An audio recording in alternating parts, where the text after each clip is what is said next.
기도하겠습니다. 능력의 그 이름 예수님을 찬양합니다. 이 시간에 우리에게 오시며 우리의 심령을 흔들어 주시고 주님 앞으로 나아올 수 있도록 결단의 시간을 허락하여 주시옵소서. 마음을 주장하시는 우리 주님 예수님의 이름으로 기도합니다. 아멘. 여러분은 어떤 신앙인이 되시기를 원하십니까? 많은 사람들이 인정해주는 신앙이 되기를 소망하십니까? 성경 속의 믿음의 선배들처럼 하나님께 인정받기를 소망하십니까? 성경 안에서 볼 수 있는 믿음의 선배들의 삶은 단편적이라고 할 수가 있습니다. 그들이 겪었던 세세한 인생은 성경에 기록되어 있지는 않습니다. 그러나 일부일지라도 우리가 알 수 있는 사실은 그들의 신앙이 한순간에 만들어진 것이 아니라는 사실입니다. 물론 긴 시간만이 그들의 삶을 만들어내는 것 또한 아닙니다. 어떤 날들은 승리에 도취되어 세상을 다 얻은 것 같은 날일지, 또 어떤 날들은 숨조차도 쉴 수 없어 답답해하며 죽을 것 같은 날일 수도 있습니다.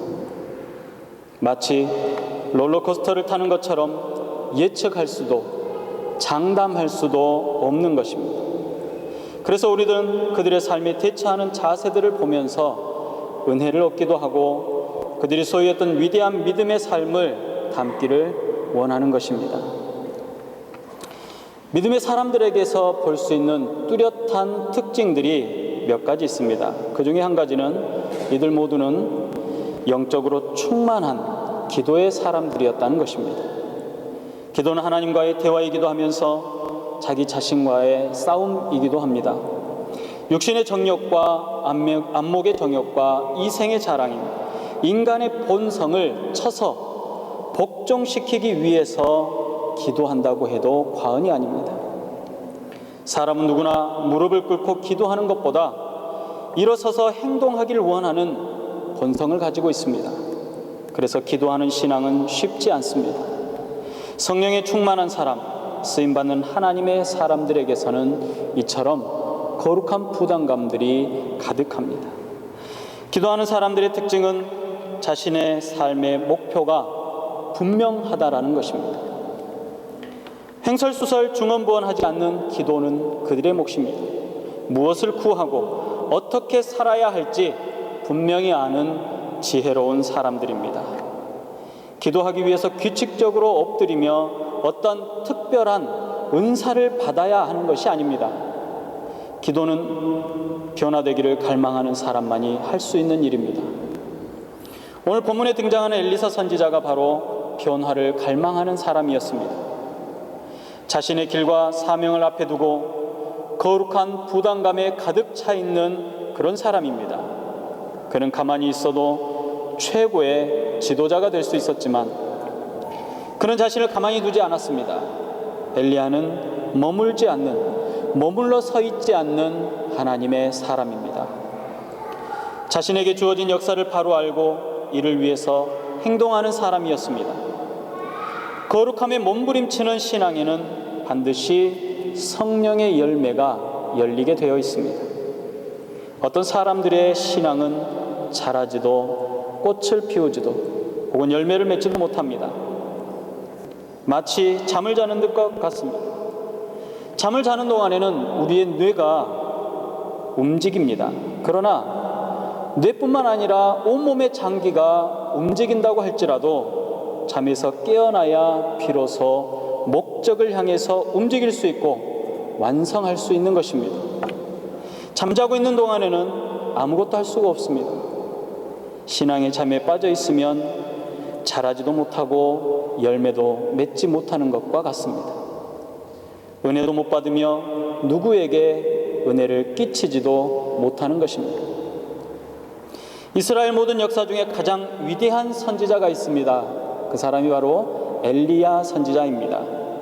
그 엘리야가 승천하고 나면 이제 엘리사의 시대가 옵니다. 엘리사는 가만히 있기만 해도 이스라엘의 최고의 지도자가 될 수 있는 그런 상황입니다. 그런데 엘리사는 가만히 있지 않습니다. 그래서 이제 곧 하늘로 승천하려고 하는 엘리야의 곁을 떠나지 않고 계속해서 쫓아다닙니다. 엘리야가 3번씩이나 청하건대 너는 여기 머물라 라고 말합니다. 그것은 간곡한 부탁이기도 했습니다. 그런데 엘리사는 스승의 말을 거절하고 내가 당신을 떠나지 아니하리다 라고 말하며 끝까지 엘리야를 쫓아옵니다. 그것을 지켜보던 선지생도들조차 2번씩이나 엘리야에게 나와서 이제 곧 엘리야가 승천할 것이라고 말하며 그를 쫓지 못하게 합니다. 엘리사는 오히려 그들을 꾸짖으며 말합니다. 잠잠하라. 결코 엘리야의 곁을 떠나지 않았습니다. 엘리사는 자신의 스승인 엘리야를 이대로 보낼 수 없었습니다. 그의 끈질긴 노력이 마침내 엘리야와 함께 요단강을 육지같이 건너는 기적을 맛보게 되었습니다. 주의 일을 하다 보면 끝까지 따르기보다 여기 머물고 싶을 때가 있습니다. 스승인 엘리야가 머물라고 했으니 머무르는 것이 결코 잘못된 일은 아니었을 것입니다. 그러나 엘리사가 스승의 말을 듣고 길갈에 머물렀다면 어떻게 스승인 엘리야보다 갑절에 성령의 역사하시는 능력을 받고 갑절의 기적을 행하는 훌륭한 지도자가 될 수 있었겠습니까? 예수님께서 승천하시면서 제자들에게 예루살렘을 떠나지 말라고 말씀하십니다. 그리고 아버지께서 약속하신 것을 기다리라고 말씀하셨습니다. 제자들에게 있어서 성령을 받아야 할 이유가 분명히 있습니다. 그 성령의 능력을 사모하며 열심으로 모여서 간구했습니다. 멈추지 않고 열심으로 성령이 오시기까지 기다리고 또 기다렸습니다. 그리고 간구했습니다. 마침내 성령께서 강림하시고 모인 모든 이들에게 임하셨습니다. 나약하고 두려움 가운데 있었던 제자들이 더 이상 그 나약함을 떨쳐버리고 더 이상 그들을 붙잡고 매였던 사슬을 끊어버리는 것과 같이 세상을 향해서 구원의 복음을 들고 외치며 당당하게 나가게 된 것입니다. 신앙에는 이쯤 하면 됐지라고 할 수 있는 것은 없습니다. 그런 기준은 우리에게는 없다는 이야기입니다. 기준이 오직 하나님께 있는 것입니다. 나의 만족에 있지 않습니다. 한번 예수 믿기로 작정했으면 결코 머무르는 신앙이 되어서는 안 된다는 이야기입니다. 계속 자라고 자라며 꽃을 피우고 또 열매를 맺고 열매를 맺어야 하는 것입니다. 세상을 향한 욕심이 아니라 거룩함을 향한 욕심이 우리 안에 존재해야 한다는 것입니다. 엘리사의 멈추지 않는 열심은 하나님의 역사를 이루었습니다. 주님이 멈춰 서라고 할 때까지 우리가 할 수 있는 일은 우리에게 주어진 일을 최선을 다하는 것입니다. 이처럼 엘리사는 거룩한 영을 사모하는 믿음의 사람이었습니다. 여러분, 기도하지 않고 살 수 있습니까? 영적으로 죽어있는 사람은 기도하지 않아도 얼마든지 잘 살 수 있습니다. 그러나 영적으로 깨어있는 사람이 기도하지 않고 살 수는 없습니다. 절대로 그럴 수 없습니다. 기도하는 사람이 제일 고통스러울 때가 있는데 그때가 언제냐면 기도가 막힐 때입니다. 기도가 잘 안 될 때입니다. 기도하고 싶은데 도저히 집중이 되질 않습니다. 그것처럼 답답한 때는 없습니다. 그런데 기도하지 않았는데도 아무런 문제가 없습니까? 기도하지 않았는데도 답답하지 않습니까? 그것은 정상이 아닙니다. 이것이 바로 신앙인의 위기입니다. 우리의 삶의 가장 큰 위험이 바로 기도가 되어지지도 않는데 아무렇지도 않다라는 것입니다. 여러분, 우리는 다른 것 못해도 기도는 할 수 있습니다. 아무런 일을 할 수 없는 순간에도 우리는 입을 열든지 생각을 하든지 주님을 부르며 주님께 기도할 수 있는 존재들입니다. 루터는 바쁠 때일수록 기도해야 된다고 말했습니다. 링컨 대통령은 백악관을 기도실로 만들었다고 말합니다. 빌 하이벨스 목사님은 기도하지 못할 만큼 바쁜 일은 없다라고 말했습니다. 많은 사람들이 이렇게 말했다고 해서 기도가 중요한 것이 아닙니다. 기도는 믿음의 사람들에게 어떤 위기가 올지라도 그것을 위기로 보지 않는 힘을 갖고 있습니다. 기도는 우리를 하나님의 거룩함 속으로 인도합니다.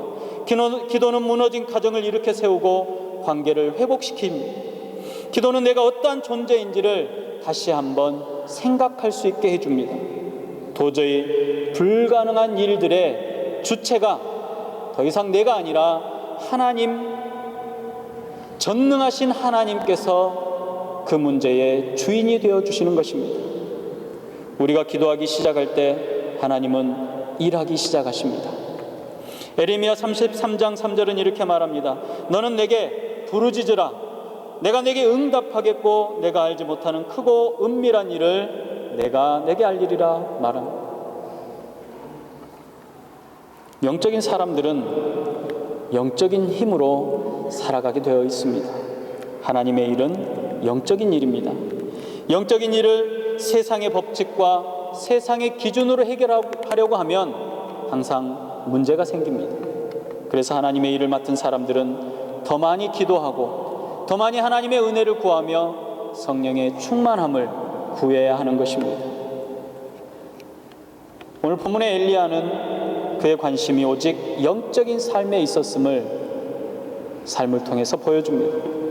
엘리야가 본문 9절에 주께서 나를 데려가시기 전에 내가 너에게 해줄 수 있는 것을 구하라고 말할 때 머뭇거리지 아니하고 당신의 성령이 하시는 역사가 갑절이나 내게 있기를 구하나이다 라고 그의 스승에게 말합니다.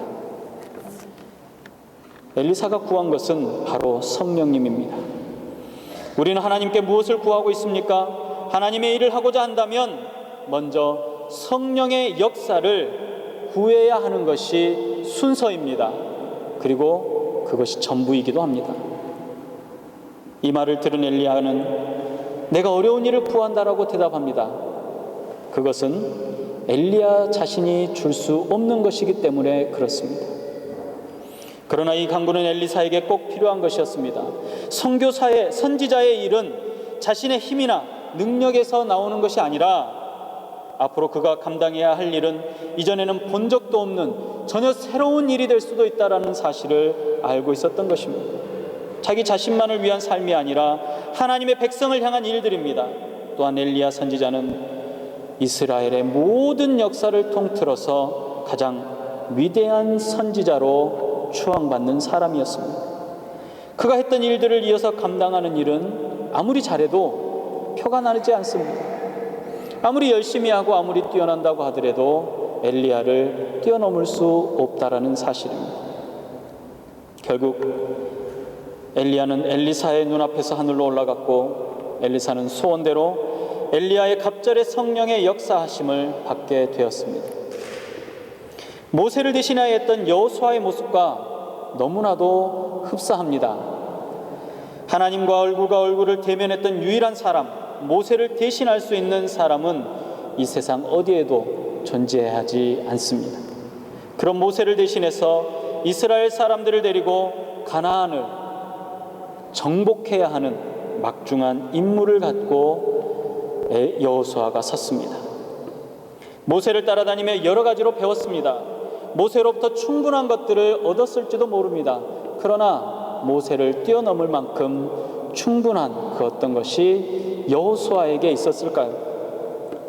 여호수아는 하나님 앞에서 자신의 무능과 어리석음을 토로합니다. 하나님의 약속의 말씀이 그에게 임하자 담대함과 용기가 생겼을 것입니다. 그리고 그가 가는 걸음걸음마다 하나님의 위대한 역사가 펼쳐졌습니다. 우리를 강하게 하고 지혜롭고 분별력 있게 하는 힘은 바로 하나님의 역사입니다. 그 힘을 구하고 그 지혜를 구하고 하나님을 분별력을 구하는 것입니다. 그래서 기도는 우리의 자랑을 꺾는 것입니다. 기도는 우리의 본성에 채찍질을 가하는 것입니다. 기도할 수 없게 만드는 우리의 악한 습관을 바꾸는 것입니다. 기도함으로 하나님의 뜻을 구하고 구별하고 분별합니다. 기도함으로 세상에 속한 죄악의 고리들을 끊어낼 수 있다는 사실입니다. 기도함으로 새로운 힘을 얻어 새 시대를 개척하는 능력을 받게 되는 것입니다. 하나님의 역사가 우리 앞에 놓여 있습니다. 이제 기도함으로 성령의 능력을 구하며 하나님의 역사를 이루어 나아가야 하는 것입니다. 이것이 오늘을 살아가는 저와 여러분들의 사명입니다. 이것이 바로 믿음의 백성들의 일입니다. 이것이 바로 하나님의 일입니다. 성령의 역사에 대한 갑절의 은혜를 구했던 엘리사가 그가 구했던 대로 받아 역사를 이루는 것을 우리는 성경을 계속해서 읽다 보면 알 수 있습니다. 엘리사는 그의 바람대로 갑절의 성령의 역사하심을 받게 됩니다. 그리고 하나님의 말씀을 증거하는 선지자의 삶을 훌륭하게 살아나갑니다. 여리고성에 물이 좋지 않아 토산이 익지 못한다는 말을 듣습니다. 엘리사는 새 그릇에 소금을 담아 물의 근원에 던지며 이렇게 말합니다. 21절입니다. 여호와의 말씀이 내가 이 물을 고쳤으니 이로부터 다시는 죽음이나 토산이 익지 못하고 떨어짐이 없을지니라. 그리고 그의 말대로 그 물은 고쳐져서 건강한 물이 되었습니다. 이것이 엘리야가 행한 두 번째 기적입니다. 하나님께서 우리에게 지식이나 물질이나 은혜를 주시는 이유가 분명히 있습니다. 그것은 바로 하나님의 일을 하게 하기 위함입니다. 일하라는 것입니다. 엘리사는 하나님께서 주신 갑절의 성령의 역사하심으로 일하기 시작했습니다. 그때에 엄청난 기적들이 그의 입술과 그의 걸음과 그의 손길에서 나오게 된 것입니다.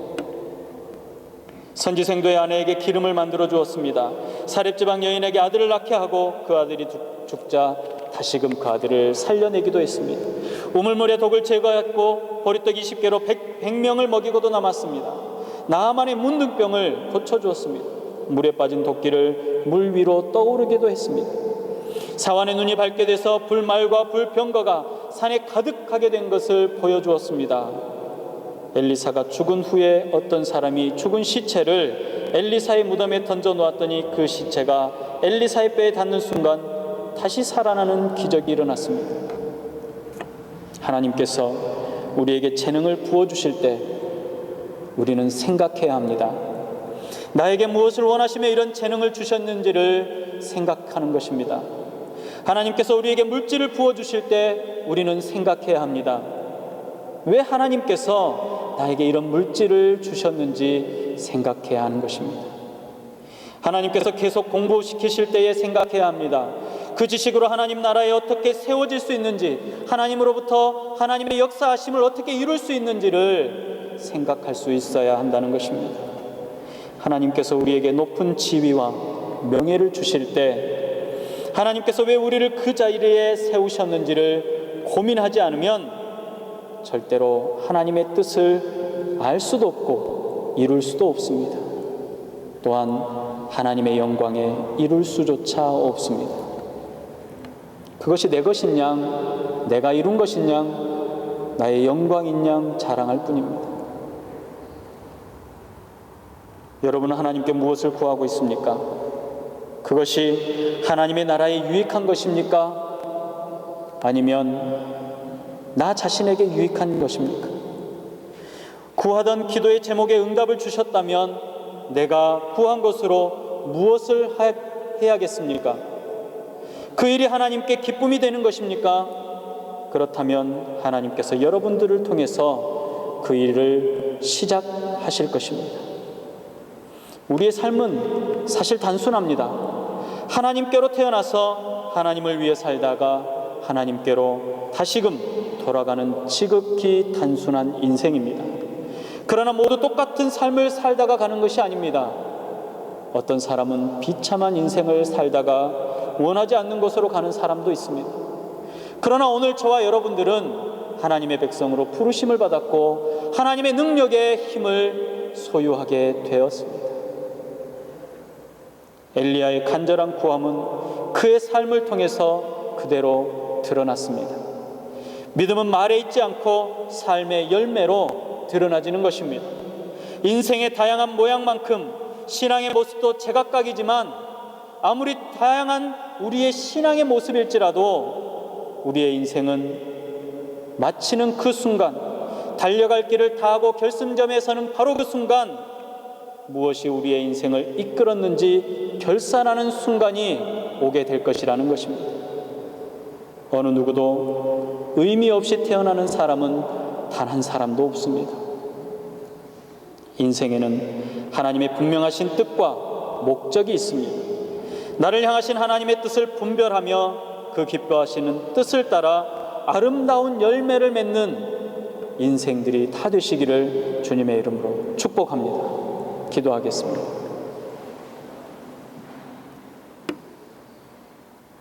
주의 은혜를 생각합니다. 우리에게 허락하신 은사들을 돌아봅니다.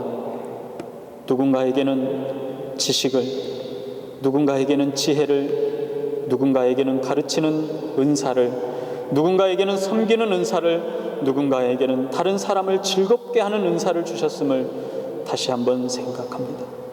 이 모든 은사들이 나의 즐거움과 나의 유익만을 위한 것이 아니라 하나님의 기뻐하심을 위하는 일임을 돌아보게 하여 주시옵소서. 우리 인생의 가장 제일 되는 목적이 하나님을 영화롭게 하는 것임을 깨닫도록 허락하여 주시옵소서. 또한 아버지 하나님, 이 시간에 구합니다. 엘리사 선지자가 그의 스승에게 간절한 소망을 담아 구했던 것처럼 성령의 은사들을, 성령의 충만함을 갑절에 갑절로 허락하여 주시옵소서. 주의 성도들의 삶이 하나님의 은혜로 풍성해지게 하여 주시옵시고 각 가정들마다 주님 주시는 은혜의 순간순간들을 받아 누리도록 허락하여 주시옵소서.